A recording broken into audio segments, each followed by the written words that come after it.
It's been a tough year with COVID-19 and everything else, but Donlen is surviving and thriving in this difficult time. We're in at least 32 separate industries, so we get a good snapshot of what's happening in corporate America.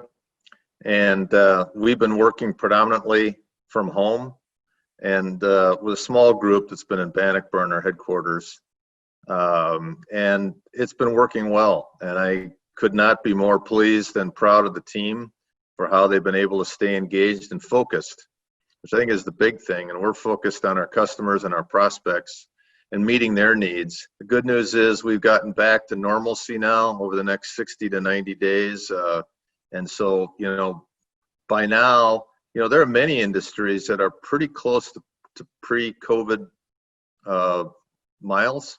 And there are some, construction being one, that's actually further ahead. We've seen, as others have seen, delivery. Retailers that have had online presence have gained. We've seen oil and gas, who was weaker going into COVID, has continued to remain somewhat weak. There's been some business models being challenged. We've seen online accelerate. People who thought it was a good idea now realize that they can live with it, not just work from home, but conduct a lot of things online. So that's all been good. I think people are challenging some of the norms of the industry, and the industries themselves are focused on things. What's really essential and what's not essential. I think when you kind of divide the world up into that, there's a real existential question of the reliability of our business model as a fleet management company. And I guess I'm happy to say that I think I speak for just about everybody in the space of the FMCs that the results have been pretty good. We've held up really well. When I compare and contrast that to some other industries, two unfortunately include the rental business, Hertz. We've performed relatively well. We've been consistent. Our financial performance has been great.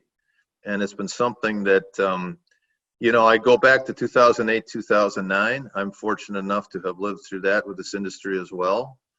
And there's been some similarities and there's been some differences. I think that 2008, 2009, very difficult time, but it happened over a period of time. It wasn't just all of a sudden a complete drop off, and that's really what we've focused on with COVID. It was just a complete shutdown. So it's nice to see things coming back to normal. People ask me, when do I think things are going to get back to real normalcy? And I say, I don't think we're there till next year. I think it's vaccine driven. I think that this is not going to be an automatic recovery by the end of this year. I think we're going to be well into next year, having said that.